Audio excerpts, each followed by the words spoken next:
এই হলো deadline communications private limited. আপনারা দেখছেন এক্সপ্রেস নিউজ, খবর নেয়, খবর দেয়।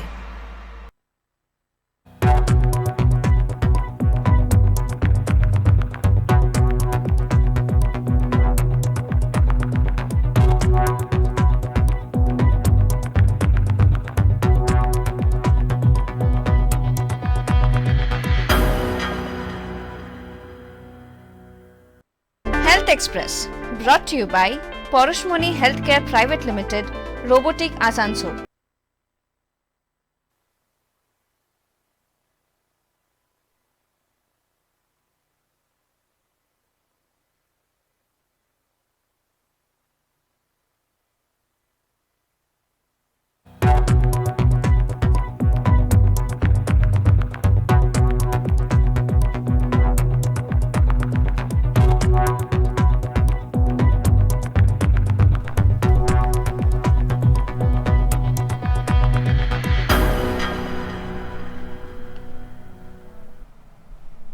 নমস্কার, দেখছেন এক্সপ্রেস নিউজ। সময় এখন হেলথ এক্সপ্রেস। প্রতি শনিবার বিকেল 4টায় হেলথ এক্সপ্রেস অনুষ্ঠানটি হয়ে থাকে এবং এখানে আপনাদের সুস্থ থাকার বিভিন্ন বিষয়ে পরামর্শ দিয়ে থাকেন বিশেষজ্ঞ চিকিৎসকেরা। আর আমরা এই অনুষ্ঠানটি মূলত করে থাকি হেলথ ওয়ার্ল্ড আসানসোল হসপিটাল, সেখানে রয়েছেন তাদের সহযোগিতায়। আজ আমাদের সঙ্গে রয়েছেন বিশেষজ্ঞ চিকিৎসক রয়েছেন এবং আজকের আমাদের মূল অনুষ্ঠান বিষয় রয়েছে হিয়ারিং লস অর্থাৎ শ্রবণ শক্তি। এই বিষয় নিয়ে আজ আমাদের সঙ্গে বিশেষজ্ঞ চিকিৎসক রয়েছেন ডক্টর রজত পোশাক, senior consult, health world hospital Asansol, ENT and head and neck cancer surgeon. আপনাকে স্বাগত আমাদের এক্সপ্রেস নিউজ এবং হেলথ এক্সপ্রেস প্রোগ্রামটাতে। যে বিষয় নিয়ে আমরা কথা বলবো আজকে, একাধিক বিষয় কিন্তু আমাদের রয়েছে আজকে। মূলত হিয়ারিং লস, এই হিয়ারিং লস যে বিষয়টি রয়েছে এটা জন্মগত হতে পারে এবং মাঝ বয়সে হতে পারে বা বয়সের সাথে সাথে হতে পারে, বিভিন্ন দিকগুলো রয়েছে। ডাক্তারবাবু, আমি একেবারে প্রথম থেকে আগেবার শুরু করবো। জন্মগত যে বিষয়টা উঠে আসছে এবং শিশুদের ক্ষেত্রে বা নবজাতকের ক্ষেত্রে যে বিষয়টা রয়েছে, একবার ঠিক আপনি প্রথম থেকে কোন দিকটাকে আগে থেকে আপনি ডিসকাস শুরু করবেন আজকে? হ্যাঁ, জন্মগত হিয়ারিং লস অথবা শ্রবণ শক্তি হ্রাস, এটা জন্মগত অবস্থাতে যখন আমাদের কোনো শিশু জন্ম নেয় তারপর থেকে এখন তো কিছু টেস্ট এসে গেছে যার মাধ্যমে আমরা এটা বলতে পারি যে ওনার বাচ্চাদের যে শ্রবণ শক্তি আছে সেটা ঠিক আছে কিনা। হ্যাঁ, অনেক বাচ্চাই আছে যে জন্মানোর পরে 1-2 বছর পরে বোঝা যায় যে তারা শুনতে পারে না। তার পার্সেন্টেজ এখনকার দিনে কিন্তু খুব বেড়ে যাচ্ছে।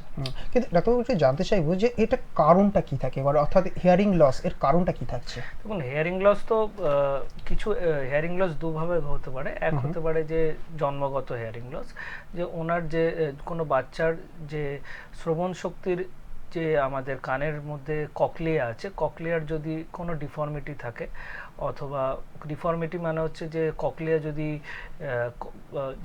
যেরকম নর্মাল ককলিয়ার যে আমাদের পরিস্থিতি আছে সেখান থেকে যদি ককলিয়ার যদি কোনো অ্যাবনর্মালিটি থাকে, সেখান থেকে আমাদের জন্মগত হিয়ারিং লস হতে পারে।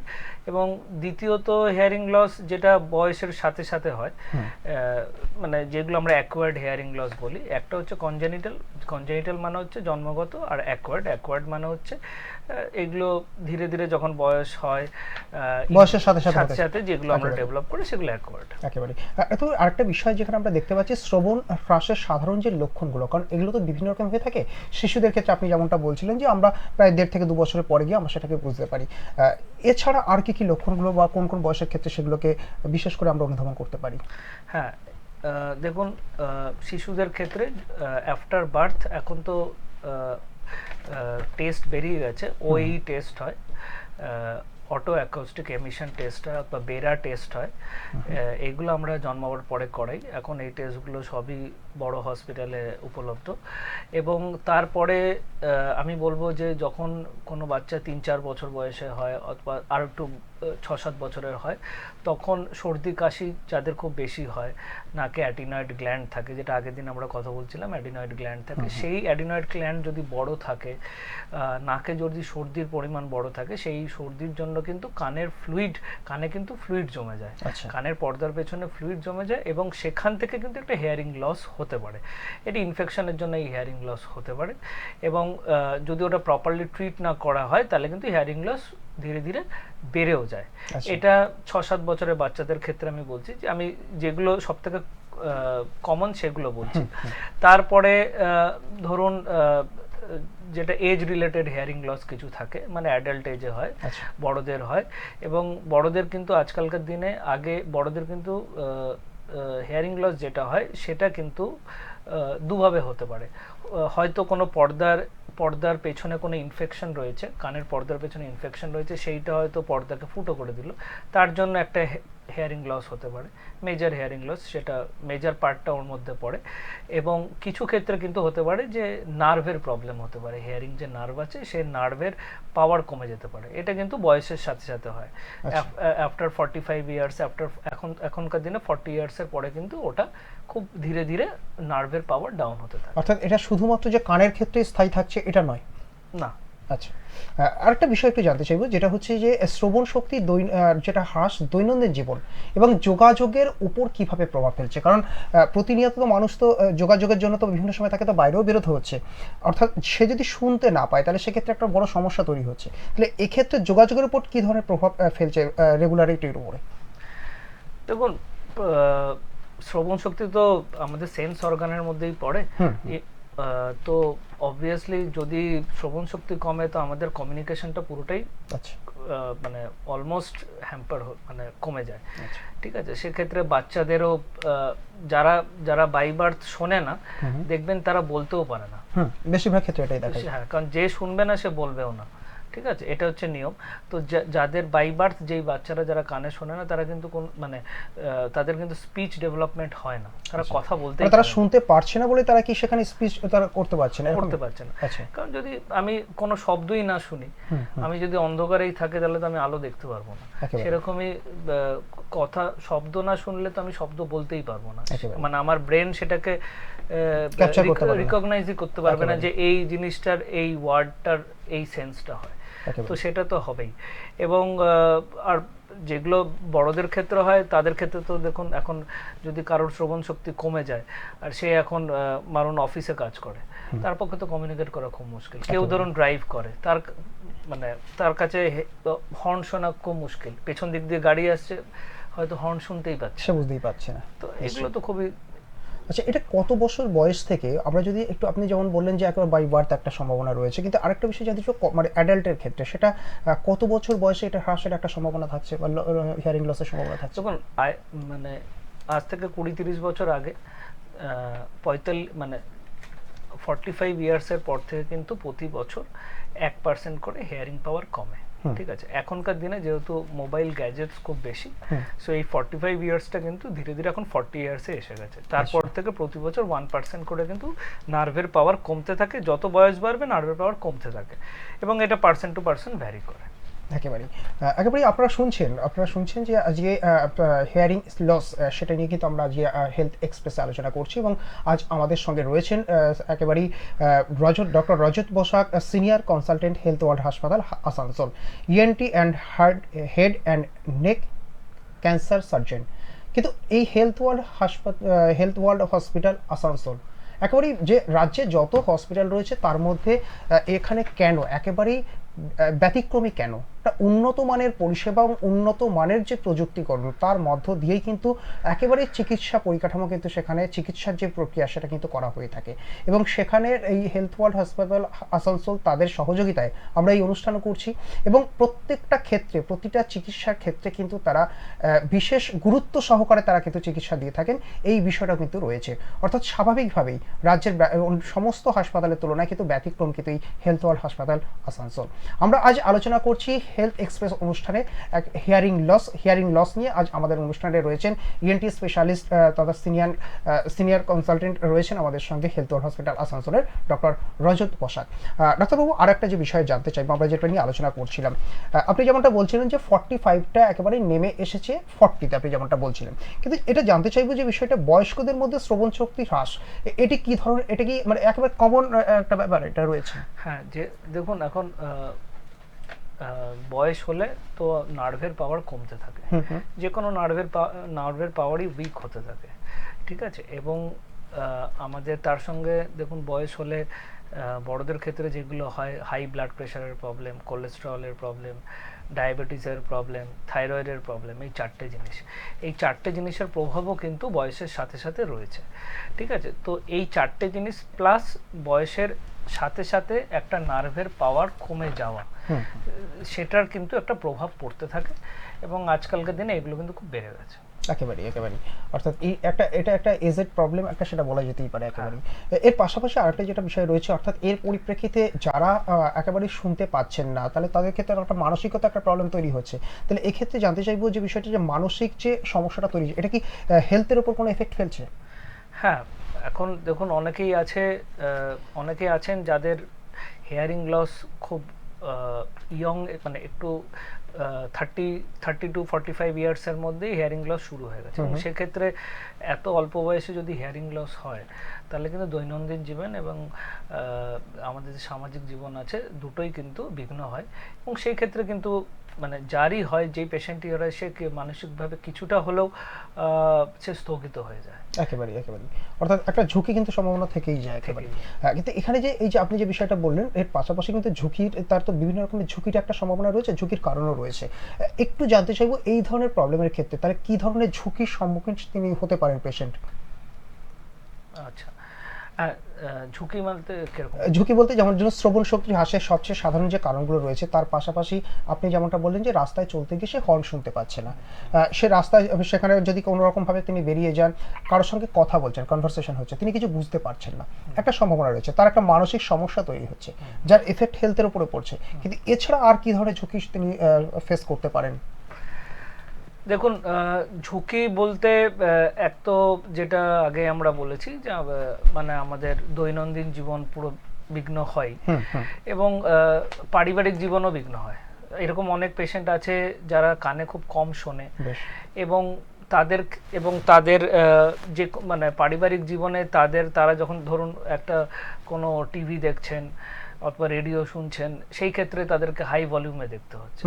মানে কোথাও একটা অকেশনে গেছেন, একটা ফেস্টিভ্যালে গেছেন, সেখানে ভালো কমিউনিকেট করতে পারছেন না, তো উনি কিন্তু স্বাভাবিক উনি ডিট্যাচড ফিল করবেন, মানে একটা নর্মাল যে দৈনন্দিন জীবনযাপন আছে সেখান থেকে কিন্তু উনি একটা ডিট্যাচড ফিল করবেন। আপনি এটা বলছেন ফ্যামিলির উপরে তাহলে একটা এফেক্ট ফেলতে পারে?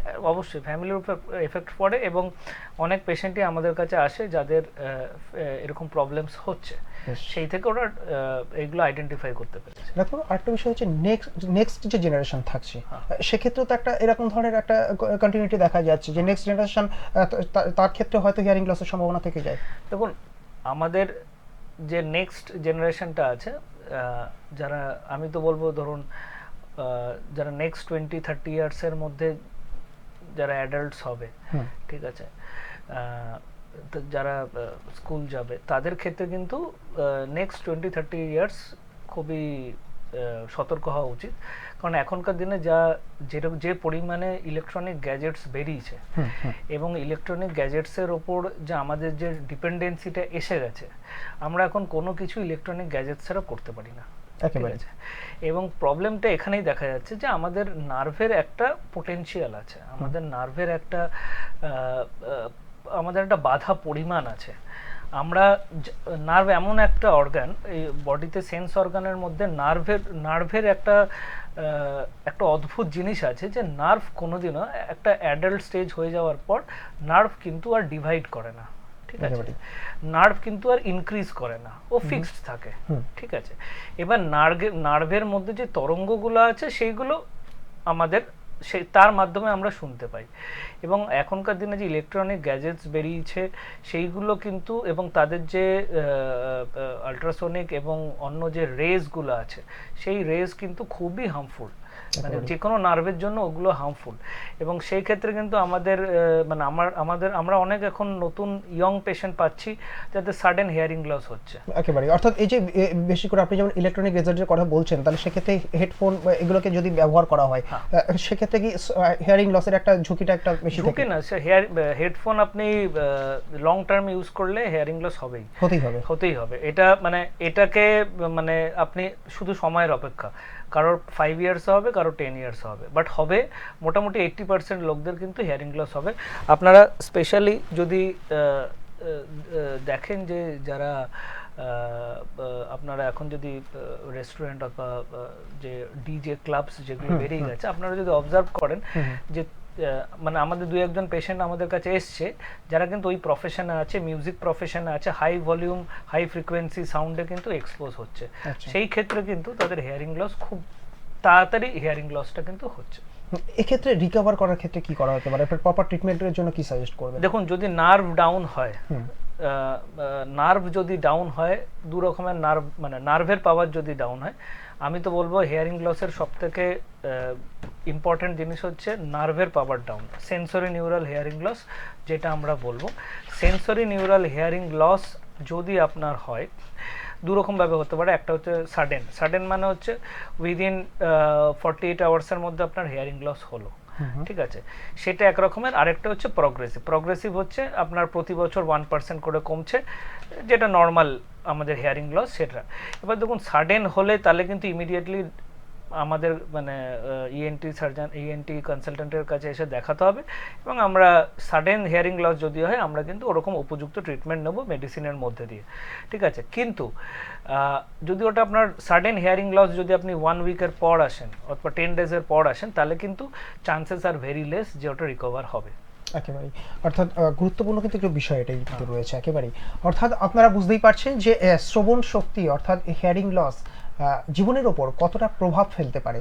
সুতরাং যারা আমরা এই মুহূর্তে দৈনন্দিন সময় এবং সময়ের প্রেক্ষাপটে দাঁড়িয়ে আমরা যারা প্রতিনিয়ত একেবারে আধুনিকীকরণ বা অত্যাধুনিক যে যন্ত্রাংশ রয়েছে বা ইলেকট্রনিক গ্যাজেটের উপর আমরা যারা আত্মনির্ভর হতে শুরু করেছি, তারা কিন্তু একটা সমস্যার সম্ভাবনা কিন্তু বিশেষভাবে থেকে যাচ্ছে, তেমনটা কিন্তু স্পষ্ট করছেন। এবং তার জন্য কিন্তু প্রপার কী ধরনের প্রোটেকশন রাখা যেতে পারে, প্রোটেকশন নেওয়া যেতে পারে, তার সাজেশন কিন্তু ডাক্তারবাবু দিলেন।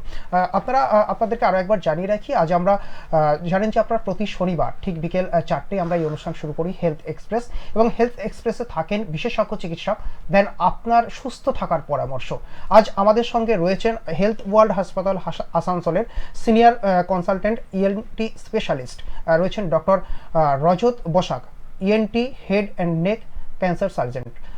ডাক্তারবাবু, আরেকটা যে বিষয়ের ক্ষেত্রে আসবো, অনেক ক্ষেত্রে মানুষের ক্ষেত্রে যে বিষয়টা আমাদের কাছে বিশেষ করে উঠে আসে, আমরা যে বিষয়টা আপনারাও প্রতিনিয়ত লক্ষ্য করেছেন, যে যে বিষয়টা আমরা প্রতিনিয়ত আমরা দেখে থাকি, অর্থাৎ কানের যে নোংরা জমে যায়, অর্থাৎ যেটাকে আমরা খুব সহজ সরল ভাষায় যদি আমরা বলি, কানে খোল জমা, বিশেষ করে গ্রামাঞ্চলের ক্ষেত্রে এদিকটা কিন্তু বেশিরভাগ কিন্তু উঠে আসে। এর জন্য কি ধরনের সমস্যা হতে পারে, এবং সাধারণ যে পদ্ধতিতে তারা এটাকে ব্যবহার করেন, যে বার করার জন্য চেষ্টা করেন, এটা কি ধরনের ক্ষতি করতে পারে? দেখুন, কানের খোল জমাটা খুব নর্মাল জিনিস, মোটামুটি সব কানেই খোল জমবেই, ময়লা জমবেই, কারণ যে ময়লাটা আসে সেটা আমাদের স্কিন পিলিং থেকে আসে। যে কানের যে স্কিন আছে ওটা যখন ডেড হয়ে যায়, যখন ওটা মৃত হয়ে যায়, তখন ওটা শেড অফ হয়ে যায়, ওটাই ময়লা হিসাবে যখন জমতে থাকে তখন আমরা বলি ওটা কানের ময়লা। আসলে ওটা কানের স্কিনের উপরের লেয়ার যেটা মৃত হয়ে গেছে। তো এটাতে খুব একটা অসুবিধা হওয়ার কারণ না, এবং শ্রবণ শক্তি এর দ্বারা বিঘ্ন হয় না। অনেকের ইরিটেশন হয়, চুলকানি হয়, তো কানে তার জন্য ইয়ার ওয়্যাক্স ডিজলভ করার জন্য ড্রপস পাওয়া যায়, সেই ড্রপসগুলো ভালো পরিমাণে দিলে সেগুলো ক্লিন হয়ে যায়। নিজে থেকে ক্লিন করার দরকার নেই, কারণ নিজে থেকে ক্লিন করলে কানের ভেতরে কিন্তু পর্দার ক্ষতি হতে পারে, স্কিনের ক্ষতি হতে পারে। একেবারে, কিন্তু অনেকে যে ধরনের বিষয়গুলো করে থাকেন, তাহলে সেক্ষেত্রে তো একটা সম্ভাবনা কিন্তু থেকেই যায়, ঝুঁকি থেকেই যায়। অর্থাৎ অনেক সময় পর্দা ফুটো হয়ে যাওয়ার একটা সম্ভাবনা থেকে থাকে, এবং সেখান থেকে কি ব্লাড আসার একটা সম্ভাবনা।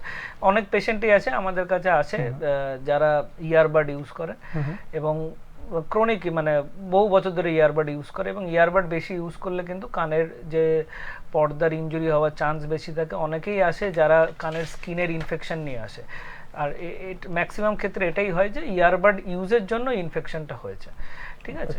তো সেই ক্ষেত্রে আমি তো বলবো ইয়ারবাড ইউজ না করে সেই ইয়ারব্যাগস ডিজলভের যে ড্রপসগুলো পাওয়া যায় সেইগুলো দিন, ভালো পরিমাণে দিন, 2-3 সপ্তাহ দিন। নিজে থেকে যদি ক্লিন আপ হয়ে যায় তো ভালো, না হলে ড্রপসগুলো দিয়ে ইএনটি সার্জনের কাছে আসুন, তারপরে তারা ক্লিন আপ করে। অর্থাৎ একেবারে সময় থাকতে আগে থেকে চিকিৎসকের পরামর্শটা নেওয়া প্রয়োজন রয়েছে। দেখো আরেকটা যে বিষয় রয়েছে, আমরা এতক্ষণ তো শিশুদের এবং অ্যাডাল্ট পার্সনদের বিষয় নিয়ে কথা বললাম, কিন্তু এবার বিষয় হচ্ছে রোগ নির্ণয় এবং তার পরীক্ষা। আমরা রোগটাকে যে নির্ণয় করার আপনি বিভিন্ন রকমের পদ্ধতি কিন্তু আপনি বললেন, এখান থেকে সাজেশন দিলেন, কিন্তু এই যে পরীক্ষা, প্রকৃত যে পরীক্ষা, যে চিকিৎসার যে বিষয়গুলো রয়েছে সেই দিকগুলোকে একটু যদি আমরা আলোকপাত করি, যে কখনো কারো শ্রবণ শক্তি, কখন এই শ্রবণ শক্তিটাকে পরীক্ষা করানো উচিত, এটা নির্দিষ্ট কিনা এজ লিমিট আছে কিনা, বা কোন সিচুয়েশনে গিয়ে করানো উচিত প্রথমত, এবং দ্বিতীয়ত একজন মানুষ যে অসুস্থতা বোধ করছেন বা তার যে সমস্যাটা তৈরি হচ্ছে সেটা পার্টিকুলার যে এই শ্রবণ শক্তির জন্যই যে হচ্ছে সেটা তিনি কিভাবে নির্ধারণ করছেন? দেখুন, এখন বাচ্চাদের ক্ষেত্রে আমি তো বলবো মানে যা 3 বছর থেকে 10 বছরের মধ্যে বাচ্চা, এই এজ গ্রুপের বাচ্চারা কিন্তু সর্দি কাশিতে বেশি ভোগে, এবং এই এজ গ্রুপে আমার মতে এই এজ গ্রুপে একটু হলেও হিয়ারিং হয়তো এফেক্টেড হয়। তো এই এজ গ্রুপে কখনো যদি বাচ্চা বলে যে আমি শুনতে পাচ্ছি না, তখন আমার মতে যে একবার হিয়ারিং টেস্ট করিয়ে নেওয়া বেটার। নর্মাল হিয়ারিং টেস্ট বেশিক্ষণ লাগেও না, এবং সেটাতে আমরা সেফ সাইডে থাকবো যে হিয়ারিংটা ঠিক আছে।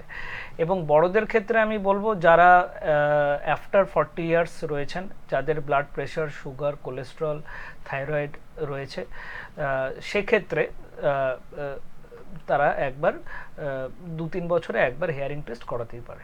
আচ্ছা, মানে প্রায় প্রতি 2 বছর বা 3 বছরে একবার করে করালেই যথেষ্ট। আচ্ছা, বিষয় আরেকটা যে বিষয়টা উঠে আসছে এখান থেকে, যে শ্রবণ শক্তি, যে এটা আপনি যেমনটা বলছেন সিনিয়রদের ক্ষেত্রে যে 2 বছর বা 3 বছরে একবার করে করানো যেতে পারে, কিন্তু শিশুদের ক্ষেত্রে এটা কিভাবে করা যেতে পারে? দেখুন, শিশুদের ক্ষেত্রে নার্ভ উইকনেস হওয়া খুব রেয়ার, মানে খুব এটা স্বাভাবিক নয়।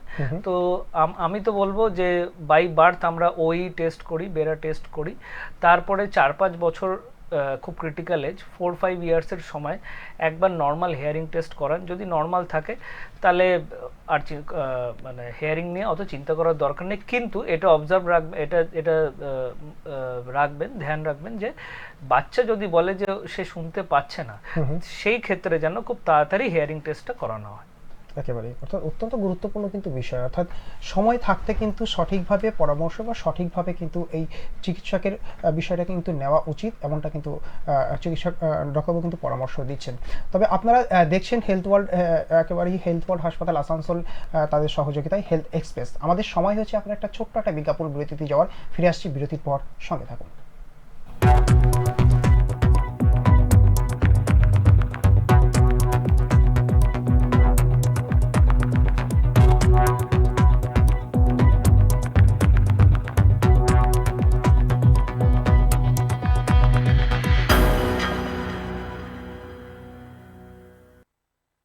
চিকিৎসা ক্ষেত্রে এক যুগান্তকারী নাম হেলথ ওয়ার্ল্ড হসপিটাল।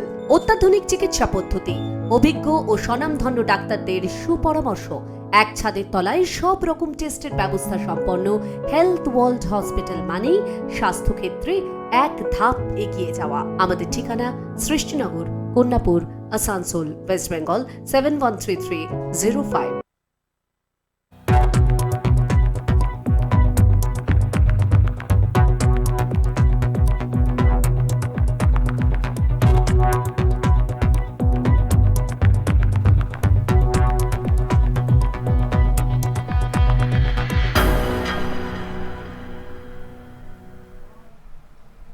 ফিরে এলাম বিরতির পর। আপনারা দেখছেন এক্সপ্রেস নিউজ, আর আপনারা আজ দেখছেন বিশেষ অনুষ্ঠান হেলথ এক্সপ্রেস। প্রতি শনিবার বিকেল 4টায় এই অনুষ্ঠান অনুষ্ঠিত হয় এবং থাকেন বিশেষজ্ঞ চিকিৎসকেরা, দেন আপনাদের স্বাস্থ্য সচেতনতা সংক্রান্ত বিশেষ পরামর্শ। আজ আমাদের সঙ্গে রয়েছেন ENT specialist senior surgeon health world hospital আসানসোলের ডক্টর রজত বসাক, তিনি রয়েছেন আজ আমাদের সঙ্গে। যে বিষয়গুলো নিয়ে আমরা আলোচনা করছিলাম ডাক্তারবাবু, এবার আমরা আসি যে আমরা ধারাবাহিকভাবে বিভিন্ন বয়স ভিত্তিক বিষয়ে আমরা আলোচনা করলাম এবং সম্ভাবনাগুলোকে নিয়ে আলোচনা করলাম, কিন্তু এবার যে বিষয়টা হচ্ছে চিকিৎসা গ্রহণ করা, ঠিক কোন সময় কোন মুহূর্তে গিয়ে চিকিৎসকের পরামর্শ নেওয়াটা প্রয়োজন বিষয় রয়েছে। এর পাশাপাশি বিভিন্ন বয়স ভিত্তিক বিভিন্ন চিকিৎসকের পরিকাঠামো রয়েছে। আমরা একটু জানতে চাইবো যে শ্রবণ শক্তির হ্রাসের যে চিকিৎসা করা কি সম্ভব, আগে প্রথমত এটা জানতে চাইবো। হ্যাঁ, যদি হেয়ারিং লসের মধ্যে যদি দু রকমের লস হয়, একটা হচ্ছে conductive hearing loss. Conductive hearing loss মানে হচ্ছে ধরুন আপনার পর্দায় ফুটো হয়েছে, অথবা পর্দার পেছনে আমাদের 3টে হাড় থাকে, ম্যালিয়াস, ইনকাস, স্টেপিস। সেই 3টে হাড়ের কোনো সমস্যা রয়েছে এবং আশেপাশে জায়গাতে কোনো ইনফেকশন রয়েছে, সেই ক্ষেত্রে কিন্তু আমাদের treatment is very much possible. সেই ক্ষেত্রে কিছু ক্ষেত্রে আমরা মেডিসিনে ঠিক হয়ে যায়, কিছু ক্ষেত্রে আমাদের কিন্তু অপারেশনের সাহায্য নিতে হয়, সার্জারির সাহায্য নিতে হয়। সেই ক্ষেত্রে কিন্তু হেয়ারিং লস আমরা ইমপ্রুভ করতে পারি। আর সেকেন্ড যে হেয়ারিং লস হয়, একটা হচ্ছে sensory neural hearing loss. Sensory neural hearing loss মানে হচ্ছে নার্ভ ডাউন হয়েছে। সেটাই আমি বলছি, যদি সাডেন হেয়ারিং লস হয়, মানে 48 আওয়ার্সের মধ্যে হেয়ারিং লস হয়েছে, আপনি যদি উইদিন 7 ডেজের মধ্যে ডাক্তারের কাছে যান, তাহলে কিন্তু যে হেয়ারিং লসের যে ট্রিটমেন্টটা হয় সেটা খুব সাকসেসফুল হয়। কিন্তু আপনি যদি 7 দিনের পরে যান, তারপরে কিন্তু হয়তো ট্রিটমেন্টটা আমরা মানে সাকসেস রেটটা কমে যায়। আচ্ছা, এটাই আমি সম্ভাবনাটা অনেকটাই কমে আসছে। এবং নার্ভের হেয়ারিং লসে কিন্তু কোনো সার্জারি টিল নাও, নার্ভের পাওয়ার যদি কমে যায়, কিন্তু মানে আমরা কিন্তু কোনো সার্জারি করে সেই নার্ভের পাওয়ার বাড়াতে পারি না একেবারেই। দেখো, আরেকটা বিষয় রয়েছে, কখন হিয়ারিং এইড ব্যবহারের পরামর্শ দেওয়া হয় এবং হিয়ারিং এইড কি শ্রবণ শক্তি সম্পূর্ণভাবে ফিরিয়ে আনা সম্ভব এটা ব্যবহার করার ফলে? হ্যাঁ, হিয়ারিং এইড দেখুন, আমরা সাধারণত হিয়ারিং এর যে মেশিন আছে আমরা বড়দের দিয়ে থাকি, যারা এজ রিলেটেড হিয়ারিং লস, মানে বয়সের সাথে সাথে যাদের নার্ভের পাওয়ার কমে যাচ্ছে, সেই নার্ভের পাওয়ার ফিরে আসার চান্স খুব কম। আমরা কিছু ভিটামিনস মেডিসিন দিই, কিন্তু সেটা তো এফেক্ট খুব কমই হয়। সেই ক্ষেত্রে আমরা কিন্তু হিয়ারিং এড দিই। হিয়ারিং এডে কিন্তু তারা ভালোই শুনতে পায়, একদম খুব ভালো আউটকাম থাকে। বিভিন্ন রকমের হিয়ারিং এড আজকাল বেরিয়ে গেছে, অ্যাডভান্সড হিয়ারিং এড বেরিয়ে গেছে, সেটাতে কিন্তু হিয়ারিং লসটা নিরাময় হয়, অনেকটাই সম্ভব। এবং এবার কিছু ক্ষেত্রে ধরুন বাচ্চাদের হিয়ারিং লস, বাচ্চাদের আমি যেটা বললাম বাই বার্থ, যারা নার্ভের পাওয়ার একদমই নেই, যাতে নার্ভের পাওয়ার নেই, অথবা যাদের ককলিয়ার কিছু প্রবলেম রয়েছে, যে বাই বার্থ শুনতে পাচ্ছে না, সেই ক্ষেত্রে কিন্তু আমরা ফার্স্ট যেটা অ্যাডভাইস করি হিয়ারিং এড। কারণটা হচ্ছে কি, হিয়ারিং এড আমরা অ্যাডভাইস কেন করি, যদি আমি হিয়ারিং এডটা দিই, তাহলে কিন্তু বাচ্চা অ্যাটলিস্ট আওয়াজটা শুনবে, এবং এইটা আমাদের খুব দরকারি। কারণ অনেকেই আছে যারা 6 বছর 7 বছর পরে আসলো, ঠিক আছে, তখন কিন্তু এতদিনে 6 বছর ধরে কিন্তু বাচ্চা কোনো আওয়াজ শোনেনি, এবং সেই জন্য নার্ভ কিন্তু একদমই স্থগিত হয়ে গেছে। তো ওই সময় যদি আমরা হিয়ারিং এডটা দিতাম, অ্যাটলিস্ট নার্ভটা অ্যাক্টিভ হতো।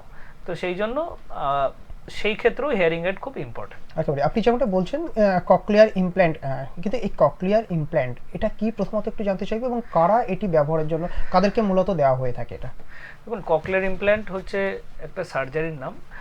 এটা খুবই মেজর সার্জারি, যার দ্বারা যেই বাচ্চারা যারা বাই বার্থ শুনতে পারে না, বলতে পারে না, মানে বেসিক্যালি শুনতে পারে না, তা সেই ক্ষেত্রে কিন্তু আমরা ককলিয়ার ইমপ্ল্যান্ট সার্জারিটা করি, এবং এইটা সবথেকে বেশি সাকসেসফুল হবে উইদিন 3 to 4 ইয়ার্সের মধ্যে। বাচ্চা যখন 2 থেকে 4 বছর অথবা 3 থেকে 4 বছর এর মধ্যে এই সার্জারিটা করলে সবথেকে বেশি সাকসেস রেট। আফটার 5 ইয়ার 6 ইয়ারের পর করলেও সাকসেস রেট রয়েছে, কিন্তু ধীরে ধীরে বয়সের সাথে সাথে সেই সাকসেস রেট কিন্তু কমে যায়। একেবারে, অর্থাৎ এটা একটা নির্দিষ্ট সময়ের মধ্যে কিন্তু সেটা করানোটা খুবই আবশ্যক। অর্থাৎ আপনারা বুঝতেই পারছেন যে কী ধরনের বিষয় রয়েছে। অর্থাৎ আমাদের যে শ্রবণ শক্তি, এই শ্রবণ শক্তি বা হিয়ারিং লস, এটা হলে কি ধরনের সমস্যা হতে পারে সেই বিষয়টা কিন্তু আজ একেবারেই স্পষ্ট করছেন চিকিৎসক আমাদের সঙ্গে রয়েছেন ইএনটি স্পেশালিস্ট ডক্টর রজত পোশাক। যেমনটা তিনি বলছেন যে একাধিক বিষয় রয়েছে, যে বিষয়গুলোকে কিন্তু নির্দিষ্ট সময়ের মধ্যে আলোকপাত করা উচিত, নির্দিষ্ট সময় চিকিৎসকের পরামর্শ নেওয়া উচিত, এবং তবেই কিন্তু সুচিকিৎসার মধ্য দিয়ে কিন্তু একেবারে শ্রবণ শক্তি সেটা কিন্তু ফিরিয়ে আনা সম্ভব, এবং তারও কিন্তু বিশেষ বিশেষ ক্ষেত্র রয়েছে। আপনারা জানেন যে প্রতি শনিবার আমরা এই অনুষ্ঠান করে থাকি, সহযোগিতায় থাকেন হেলথ এক্সপ্রেস। প্রতি শনিবার এই অনুষ্ঠান অনুষ্ঠিত হয় ঠিক বিকেল 4টে, আর এই অনুষ্ঠানের আমাদের সহযোগিতায় থাকেন আসানসোল হেলথ ওয়ার্ল্ড হসপিটাল, এবং আজ আমাদের সঙ্গে রয়েছেন senior consultant health world hospital আসানসোলের ENT and head and neck cancer surgeon doctor Rajat পোশাক। ডাক্তারবাবু, আর একটা বিষয় একটু আসবো, যে বিষয়টা আমরা কথা বলছিলাম অস্ত্রোপচার। আপনি একটা বিষয় বলছেন যে অস্ত্রোপচারের প্রয়োজন হয়ে থাকে অনেক ক্ষেত্রে, কিন্তু অস্ত্রোপচারের মাধ্যমে কি শ্রবণ শক্তি এটা হ্রাস, এটা কি সংশোধন করা সম্ভব হতে পারে?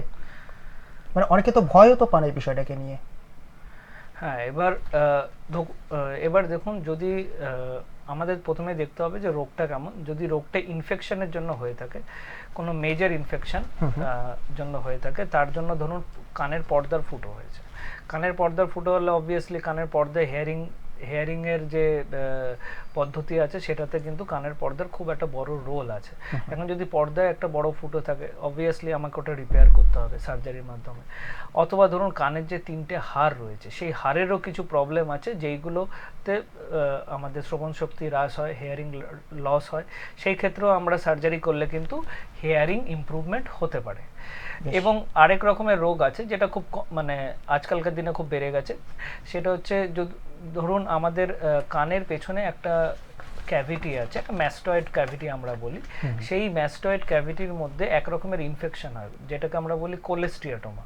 কোলেস্টিয়াটোমা যদি এই ইনফেকশনটা যদি হয়, সেই মানে তাকে আমরা আনসেফ ইয়ার বলি। আনসেফ ইয়ার মানে হচ্ছে যে এই যদি ইনফেকশনটা হয়, কোলেস্টিয়াটোমা হয়, তার কিন্তু একমাত্র ট্রিটমেন্ট হচ্ছে অপারেশন করে ওই ইনফেকশনটাকে যতক্ষণ না আপনি বের করতে পারছেন সেটা কিন্তু নিরাময় হবে না। কোনো ওষুধে কোনো অ্যান্টিবায়োটিক্সে কিন্তু কোলেস্টিয়াটোমা নিরাময় হয় না।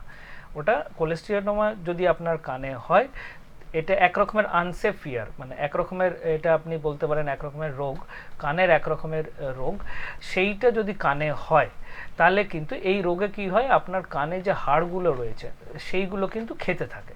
তো এইটা নিরাময় করতে গেলে কিন্তু শুধু সার্জারি দরকার, এখানে কোনো বিকল্প কোনো পদ্ধতি নেই একেবারেই। আচ্ছা, আরেকটা বিষয় একটু জানতে চাইবো, যেটা আমরা যেটা হিয়ারিং এইডের কথা বলছিলাম, যেটা আপনি শিশুদের জন্য বলছিলেন কার্যকরী, এই যে ডিজিটাল হিয়ারিং এইড যেটা রয়েছে, এটা কতটা কার্যকর? হ্যাঁ, এখনকার দিনে হেয়ারিং এড তো ডিজিটালি হয়ে গেছে। এখন most of the hearing add সবই ডিজিটাল এবং অ্যাডভান্সড হয়ে গেছে, রিচার্জেবল হয়ে গেছে। তো শিশুদের ক্ষেত্রে আমি বললাম, যদি মানে যারা বাই বার্থ শুনতে পারে না, তাদের ক্ষেত্রে একটাই জিনিস মনে রাখবেন, যত তাড়াতাড়ি সম্ভব তাদেরকে হেয়ারিং এড দেওয়া। একেবারেই। দেখো, আরেকটা বিষয় আমরা যেটা সচরাচর দেখি, যে প্রশাসনের ক্ষেত্রে কিন্তু অনেক সময় বিভিন্ন অনুষ্ঠানের ক্ষেত্রে বলা হয় যে সাউন্ডটাকে নিয়ন্ত্রণ করতে হবে, শব্দ দূষণ করা যাবে না। শব্দ দূষণ একটা বড় বিষয় কিন্তু রয়েছে। আপনি যেমনটা বলছিলেন যে যারা সাউন্ডের মধ্যে কাজ করছে, যারা দীর্ঘ সময় হেডফোন ব্যবহার করছে, তাদের কিন্তু একটা সম্ভাবনা থেকেই যাচ্ছে, সেটা 8 বছর হোক 10 বছর হোক, হতেই হবে, আপনি যেমনটা বলছিলেন। কিন্তু একটা বিষয় বলুন, যে যারা যারা এই যে মিডিয়া প্রফেশনে কাজ করছি, বা অনেকেই রয়েছেন সঙ্গীত প্রফেশনে রয়েছে, হেডফোনটা তো আমাদের নিয়মিত ব্যবহার করতে হচ্ছে, কিন্তু এর জন্য নিরাপদ সাউন্ড বা নিরাপদ যে ভলিউমটা, সেটা কত ডেসিবেলে রাখা উচিত বলে? দেখুন, প্রশাসনিক ক্ষেত্রে তো যেটা আমরা শুনি যে 60 ডিবির নিচে 60 ডেসিবেল রাখা হয়, 60 ডেসিবেলের নিচে থাকা উচিত। তো আমি তো বলবো 30 to 60 ডিবির মধ্যে রাখা উচিত। ওর বেশি কোনো অনুষ্ঠানের আওয়াজ রাখা উচিত না। মানে ইপির ক্ষেত্রে কতটা বলছেন, মানে হেডফোন যেটা আমরা ব্যবহার করি? আচ্ছা, হেডফোনের ক্ষেত্রে হেডফোন যেইটুকু, আমি তো বলবো যে লো টু মিড ভলিউমে রাখুন, কখনোই হাই ভলিউমে রাখবেন না, কারণ তাতে ফ্রিকোয়েন্সি বেড়ে যায়। আওয়াজের যত ফ্রিকোয়েন্সি বাড়বে তত আপনার শরীরে ক্ষতিটা বাড়বে, ফ্রিকোয়েন্সিটা এফেক্ট ফেলতে পারে। সেক্ষেত্রে একটা নির্দিষ্ট low to medium is good. এর পাশাপাশি আরেকটা যেটা হচ্ছে কোলাহলপূর্ণ কর্মক্ষেত্রে বিভিন্ন সময় দেখা যায় যে সুরক্ষার সরঞ্জাম ব্যবহার করা উচিত। হ্যাঁ। এই সুরক্ষার ব্যবহার যেটা বলা হচ্ছে, যেটা আপনাকে কিছুক্ষণ আগে বলছিলাম যে বিভিন্ন অনুষ্ঠান রয়েছে বা বিভিন্ন উৎসব রয়েছে, সেখানে কিন্তু একটা ডিজে বা এই শব্দগুলো কিন্তু এখন ব্যবহৃত হচ্ছে অত্যাধুনিক মানে। তো এক্ষেত্রে সুরক্ষার সরঞ্জাম বলতে গেলে আপনি কি সাজেস্ট করছেন? দেখুন, সুরক্ষার সরঞ্জাম তো এখনকার দিনে হেডফোনে ইয়ার মাফ এসে গেছে, তারপরে হেডফোনস, ইয়ার মাফ, ইয়ার কাফস এগুলো এসে গেছে, যেগুলো হচ্ছে আমাদের কানে প্রোটেকশন দেয় যে বাইরের সাউন্ডগুলো থেকে। আপনারা ইয়ার মাফস আর ইয়ার কাফস দু রকমের আছে, এইগুলো আপনারা ব্যবহার করতে পারেন। একেবারেই, অর্থাৎ এই বিষয়গুলোকে যদি নিয়ন্ত্রণ ব্যবহার করা যায় তাহলে সেক্ষেত্রে কিছুটা হলেও কিন্তু সেটাকে প্রোটেক্ট করা সম্ভব হচ্ছে। এর পাশাপাশি আরেকটা যেটা বিষয়টা রয়েছে যে নিয়মিত স্বাস্থ্য পরীক্ষা কি শ্রবণ শক্তির হ্রাস প্রতিরোধ সাহায্য করতে পারে? হেলথ চেক আপ যেটা আমরা বিভিন্ন ক্ষেত্রে তো করতে যাই, আমরা বিভিন্ন সময় তো হয়েই থাকে, এক্ষেত্রে কি সাজেস্ট করবেন? হ্যাঁ, দেখুন, আমি কিছু ক্ষেত্রে কিন্তু শ্রবণ শক্তি হ্রাস কিন্তু এগুলো ডিপেন্ড করে আমাদের শরীরের ওপর। যেরকম শরীরে যদি সুগারের পরিমাণ বেশি থাকে, ব্লাড সুগার কিন্তু কন্ট্রোল রাখতে হবে। ব্লাড সুগার যদি খুব বেশি থাকে তাহলে কিন্তু ব্লাড সুগার এমন একটা জিনিস, সেটা কিন্তু শ্রবণ শক্তিকে এফেক্ট করবে। কোলেস্ট্রল এমন একটা, কোলেস্ট্রল কম রাখতে হবে। যদি কোলেস্ট্রল বেশি থাকে লং টার্মে কিন্তু ওটা শ্রবণ শক্তিকে এফেক্ট করবে। তাহলে উচ্চ রক্তচাপ শক্তি তাহলে এর উপর একটা যুক্ত রয়েছে, হাই ব্লাড প্রেশার একটা রয়েছে, এবং থাইরয়েড, মানে যদি থাইরয়েড আপনার কম থাকে তাহলে কিন্তু এই চারটে জিনিস কিন্তু আপনার শ্রবণ শক্তিকে এফেক্ট করবে। আচ্ছা, তো এক্ষেত্রে কি ধরনের প্রোটেকশন সাজেশন করবেন আপনাদের? এটাই হচ্ছে কি, আপনি বছরে একবার, অথবা দেখুন ব্লাড প্রেশার চেক করা তো আজকালকার দিনে খুবই ইজি, যে কোনো সময় আপনি চেক করতে পারেন। যদি আপনার মনে হয় যে আপনার ব্লাড প্রেশার হাই রয়েছে, আপনি কোনো প্রতি সপ্তাহে 3 বার করে ব্লাড প্রেশার চেক করলেন, 3টে ডিফারেন্ট সময়তে, তার রেকর্ড মেনটেন করলেন, ব্লাড প্রেশার চেক হয়ে যাবে। যদি সুগার, কোলেস্ট্রল আর থাইরয়েড বলেন, আমি বলবো বছরে একবার সুগার, কোলেস্ট্রল, থাইরয়েড আপনারা চাইলে চেক করতে পারেন। এটা বাধ্যতামূলক, হ্যাঁ, কমপক্ষে। হ্যাঁ, বছরে একবার করে নেওয়াটা আমাদের পক্ষে খুব একটা অসুবিধা মনে হয় না। যে কোনো সরকারি জায়গাতে আপনি করতে পারেন এবং তার খুব ভালো এফেক্ট। একেবারেই। দেখো, আরেকটা যে বিষয়টা আমাদের কাছে উঠে আসছে, যেটা হচ্ছে অত্যন্ত গুরুত্বপূর্ণ একটি বিষয়, যেটা দেখা যাচ্ছে যে শ্রবণ শক্তির হ্রাস, যেমনটা বলা হচ্ছিল, আমরা প্রথমেই আলোচনা করছিলাম যে শিশুদের ক্ষেত্রে একটা সমস্যা রয়েছে, মাঝবয়সী একটা সমস্যা রয়েছে, বার্ধক্যের ক্ষেত্রে একটা সমস্যা কিন্তু এটা উঠে আসছে। কিন্তু আমি একটু জানতে চাইবো আপনাদের কাছে যে নির্দিষ্টভাবে যে বয়স্ক যারা রয়েছেন, যারা একেবারে বার্ধক্যের দিকে চলে গেছেন, বা 50+ বা 60+ যারা রয়েছেন, এই ধরনের যারা ব্যক্তিত্ব রয়েছেন, তাদের জন্য কি সাজেস্ট করবেন? তাদের এই মুহূর্তে দাঁড়িয়ে শ্রবণ শক্তি সেটা কি ফেরানো প্রথমত কি সম্ভব কিনা, এবং দ্বিতীয়ত সেটাকে শব্দ শোনার জন্য কি ধরনের বা কোন পর্যায়ে থাকলে সেটাকে ট্রিটমেন্ট করা সম্ভব হবে বলে আপনি বলবেন? হ্যাঁ, এখনকার দিনে দেখুন, যারা বয়স্ক রয়েছেন অনেকেই আমাদের কাছে আসে হিয়ারিং লস নিয়ে। ঠিক আছে, যদি মাইল্ড হিয়ারিং লস থাকে তাহলে হয়তো তারা দৈনন্দিন জীবনে খুব একটা এফেক্ট করে না। কিন্তু যদি মডারেট হিয়ারিং লস থাকে, 30-40 ডিবির ওপরে উঠে গেছে, 40 অ্যাভাব উঠে গেছে, হিয়ারিং লস 40-50 ডিবি হয়ে গেছে, সেক্ষেত্রে কিন্তু তাদেরকে মেশিন নেওয়াটা, হিয়ারিং এড যদি তারা নিতে চায়, তো তাদের ভালো আউটকাম হবে। একেবারেই। শ্রবণ শক্তি অদৃশ্য কিন্তু অক্ষমতাদায়ক। হ্যাঁ, শ্রবণ শক্তি হয়তো আপনি, মানে আমাদের যে শ্রবণ শক্তি রয়েছে, আমাদের যে সেন্স অর্গানগুলো রয়েছে, তার মধ্যে এই সেন্স অর্গানগুলোর একটাই, আমি বলবো যে একটা প্রধান ক্যারেক্টারিস্টিক, যে এদেরকে আমরা খুব একটা গুরুত্ব দিই না কখনোই, কিন্তু যখন এদের যে পরিমাণ আছে যখন কমে যায়, তখনই আমরা বুঝি যে এরা কত গুরুত্বপূর্ণ। তো আমার মতে যে আমাদের যে সেন্স অর্গান আছে তার কিন্তু প্রপার কেয়ার নেওয়া উচিত, কারণ এদের অক্ষমতায় কিন্তু পরের দিকে আমাদের জীবনে অনেক রকমের প্রবলেম সৃষ্টি করে। একেবারে, অর্থাৎ এটা সিনিয়রদের ক্ষেত্রে আপনি বলছেন। তাহলে সেক্ষেত্রে যে স্ক্রিনিং এর যে একটা ব্যাপার আসছে, এটা যারা একেবারেই নবজাতক যারা রয়েছে, তাদের ক্ষেত্রে স্ক্রিনিংটা কতটা ইম্পর্টেন্ট? নবজাতকদের তো খুবই ইম্পর্টেন্ট। এখনকার দিনে প্রতিটা নবজাতকেরই ওই টেস্ট করা হয়। ওই টেস্ট হচ্ছে আমাদের ককলিয়ার আছে একটা স্পেসিফিক পার্টের কিছু এমিশনস আছে, সেইগুলো দেখতে হয়, যে কারণ বাচ্চা তো যারা জন্ম নিয়েছে তারা তো বলতে পারবে না যে হেয়ারিং পাওয়ারটা কীরকম, কিন্তু আমরা যদি ওয়েভটা থাকে তাহলে আমরা বুঝতে পারি যে হ্যাঁ বাচ্চার যে ককলিয়াটা আছে সেটা ঠিক আছে। বাচ্চাদের ক্ষেত্রে কিন্তু ওই বেরা এই দুটো টেস্ট খুব কমন হয়ে গেছে, এবং মিডিল এজ এবং অ্যাডোলেসেন্ট লোকদের জন্য, কিন্তু অ্যাডাল্ট লোকদের জন্য আমাদের নর্মাল অডিওমেট্রি করলেই আপনি normal audiometry, pure tone audiometry আছে, সেটা করলেই আপনি বুঝতে পারবেন যে হেয়ারিং পাওয়ার কতটা হ্রাস হয়েছে। আপনি যে কোনো ভালো জায়গাতে গিয়ে পিওর টোন অডিওমেট্রি যদি বলেন, পিওর টোন অডিওমেট্রি PTA, এটা বললে কিন্তু এই আমাদের এই টেস্টটা হয়। এটা হার্ডলি করতে আপনার 15 থেকে 20 মিনিট লাগে, ঠিক আছে, এবং সেটাতেই আপনার স্ক্রিনিং হয়ে যাবে। একেবারে, অর্থাৎ অত্যন্ত গুরুত্বপূর্ণ তথ্য, গুরুত্বপূর্ণ বিষয় কিন্তু পরামর্শ দিলেন আমাদের আজকে উপস্থিত বিশেষজ্ঞ চিকিৎসক। তবে যে বিষয়গুলো নিয়ে আপনাদেরকে বলছিলাম যে আপনারা মূলত সুস্থ থাকার জন্য এই অনুষ্ঠান আপনাদের সুবিধার্থে আমরা করে থাকি প্রতি শনিবার ঠিক বিকেল 4টেয়। আজ দেখছেন এক্সপ্রেস নিউজের আসানসোল হেলথ ওয়ার্ল্ড হাসপাতাল আসানসোল নিবেদিত বিশেষ অনুষ্ঠান হেলথ এক্সপ্রেস। আজ রয়েছেন বিশেষজ্ঞ চিকিৎসক doctor Rajat Basak, ENT specialist, তিনি রয়েছেন আজ আমাদের সঙ্গে। এছাড়াও তিনি ENT and head and neck cancer surgeon, তিনি থাকছেন একেবারে হেলথ ওয়ার্ল্ড হাসপাতাল আসানসোলে। ডাক্তারবাবু, একটু জানতে চাইবো যে এই হেলথ ওয়ার্ল্ড হাসপাতাল আসানসোল, সেখানে যে পরিকাঠামো যেগুলো রয়েছে এই চিকিৎসার ক্ষেত্রে, এই বিষয়টাকে একটু জানতে চাইবো যে শিশুদের জন্য কীরকম পরিকাঠামো রয়েছে এবং কোন কোন ফ্যাসিলিটিসগুলো তারা পেতে পারেন সাধারণ মানুষ? দেখুন, হেলথ ওয়ার্ল্ড হসপিটালের যে ENT সেট আপ আছে, আমি কিন্তু যেটা আমাদের যে দুর্গাপুরের আছে, আসানসোলের আছে, হেলথ ওয়ার্ল্ড হসপিটালের যে ENT সেট আপ, সেটা কিন্তু যে কোনো আমি বলবো ভারতবর্ষের যে কোনো ENT সেট আপের তুলনায় একদম সেম লেভেলে রয়েছে। যদি হাইয়েস্ট যদি আপনি বলতে পারেন, আমাদের কিন্তু হেলথ ওয়ার্ল্ড হসপিটালের ENT সেট আপ খুবই ভালো, এবং হেয়ারিং লস ডায়াগনোস করার যত রকমের মেশিন হয়, মানে হেয়ারিং লস ডায়াগনোসের জন্য তো একটা অডিওমেট্রি যথেষ্ট, কিন্তু তারপরে যে তার কারণগুলো বের করার জন্য যে টেস্টগুলো হয়, সেই সবগুলো টেস্টই কিন্তু হেলথ ওয়ার্ল্ড হসপিটালে হয়। এবং এখানে যে অডিওমেট্রি রুম থেকে শুরু করে, অডিওমেট্রিস্ট থেকে শুরু করে, সবই কিন্তু বিশ্বমানের পরিকাঠামো। অর্থাৎ স্বাভাবিকভাবে আপনারা বুঝতেই পারছেন কেন হেলথ ওয়ার্ল্ড হাসপাতালকে বাংলার যে সমস্ত বড় হাসপাতাল রয়েছে তাদের মধ্যে অন্যতম হাসপাতাল বলা হয়ে থাকে, কেন এখানে বিশেষজ্ঞ চিকিৎসকেরা থাকেন এবং তাদের সহায়তায় কেন আমরা এই অনুষ্ঠান করতে পারি। এটাই হচ্ছে তার বড় প্রমাণ। উন্নত মান এবং উন্নত চিকিৎসা পদ্ধতিতে একেবারেই আধুনিকতার সঙ্গে সংমিশ্রণে তারা কিন্তু এই চিকিৎসা পরিকাঠামো কিন্তু মধ্য দিয়ে তারা কিন্তু মানুষকে পরিষেবা দিচ্ছেন।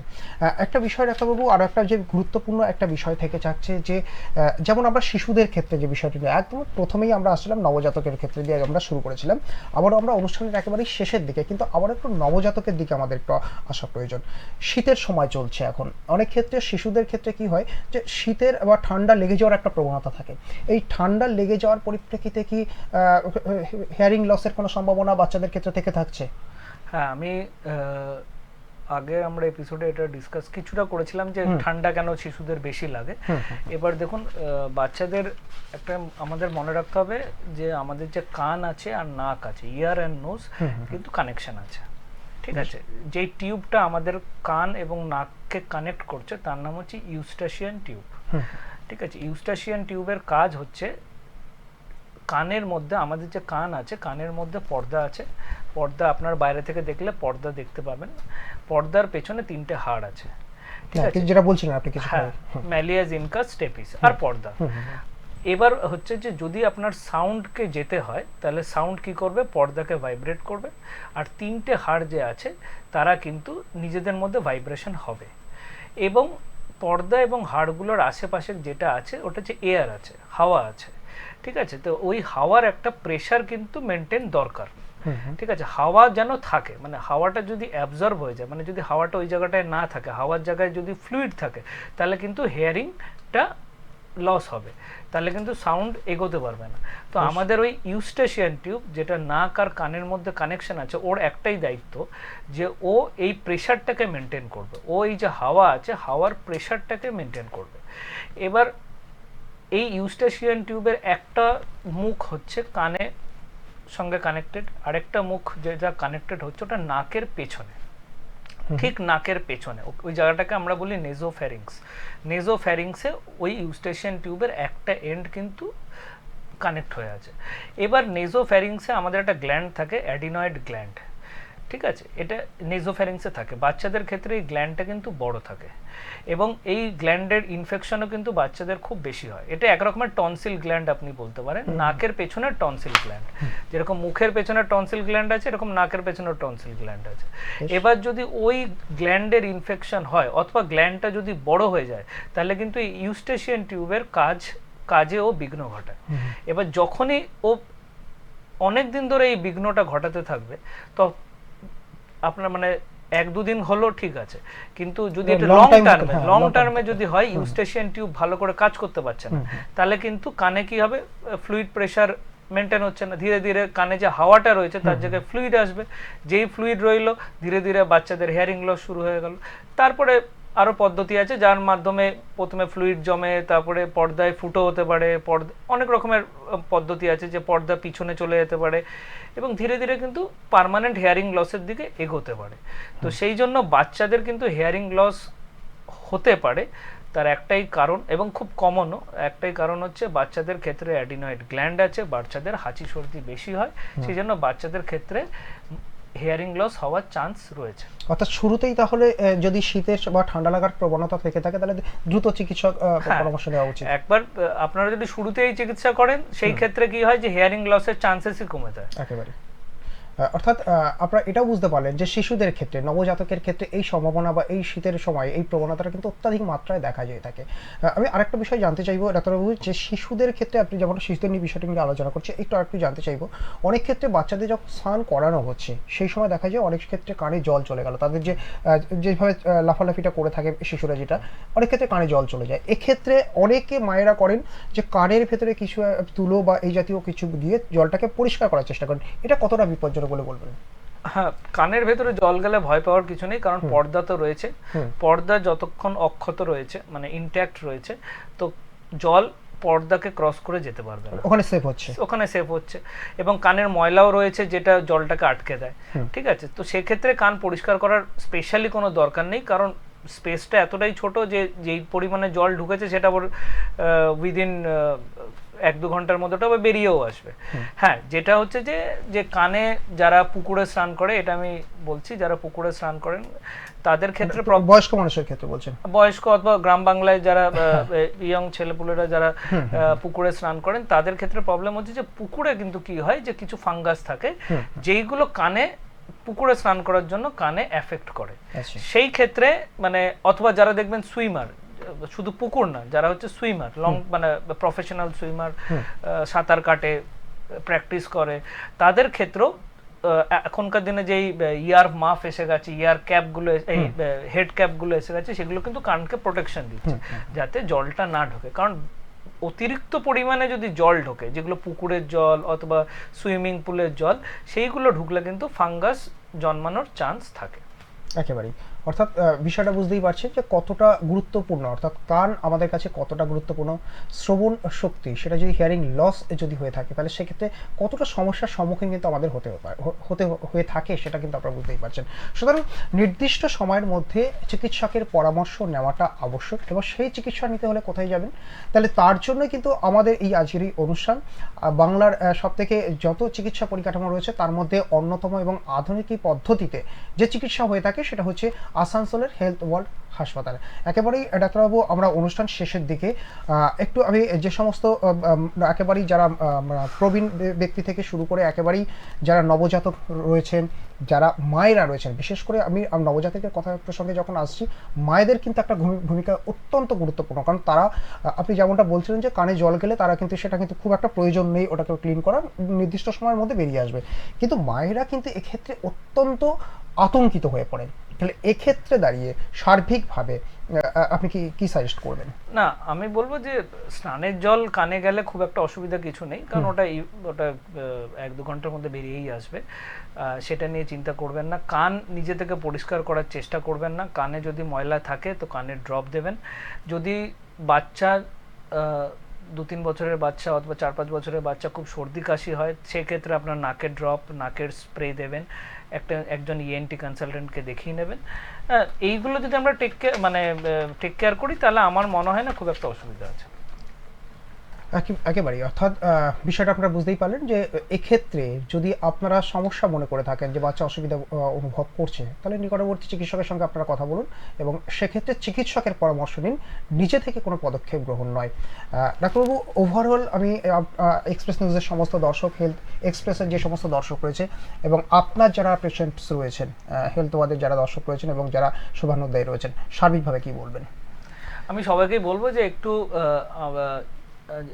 আপনাদের নাক কান গলা আমরা ইএনটি নিয়ে আমরা এখানে আলোচনা করছি, তার একটু চেষ্টা করবেন তার ভালো রাখার জন্য যেই পদ্ধতিগুলো নেওয়া উচিত নর্মাল লাইফস্টাইলে সেইগুলো নেবেন, চেষ্টা করবেন। আজকালকার দিনের যে গ্যাজেট বেরিয়ে গেছে সেইগুলো থেকে দূরে থাকবেন। সেটা আমি তো বলবো যে আজকের এই শোতে আমি এটাই মেসেজ দিতে চাই যে গ্যাজেটস থেকে একটু দূরে থাকুন, মানে শুধু কান না এবং শরীরের বিভিন্ন অর্গানকেও তারা একেবারে। অনেক ধন্যবাদ ডাক্তারবাবু, আমাদের অনুষ্ঠানের সময় একেবারেই শেষ, আমরা শেষ করলাম আমাদের আজকের অনুষ্ঠান। আমাদের সঙ্গে ছিলেন হেলথ ওয়ার্ল্ড হাসপাতালের ইএনটি স্পেশালিস্ট ছিলেন senior consultant doctor Rajat Basak. আপনাকে অনেক ধন্যবাদ। আমরা শেষ করছি আমাদের আজকের এই অনুষ্ঠান। অন্যান্য সমস্ত অনুষ্ঠানের জন্য চোখ রাখুন এক্সপ্রেস নিউজের পর্দায়। নমস্কার।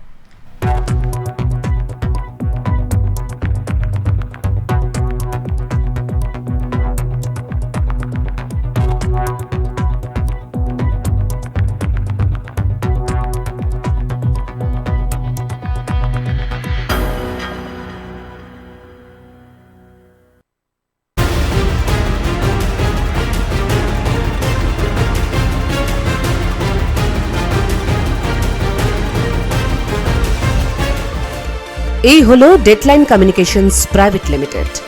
আপনারা দেখছেন এক্সপ্রেস নিউজ, খবর নেয়, খবর দেয়।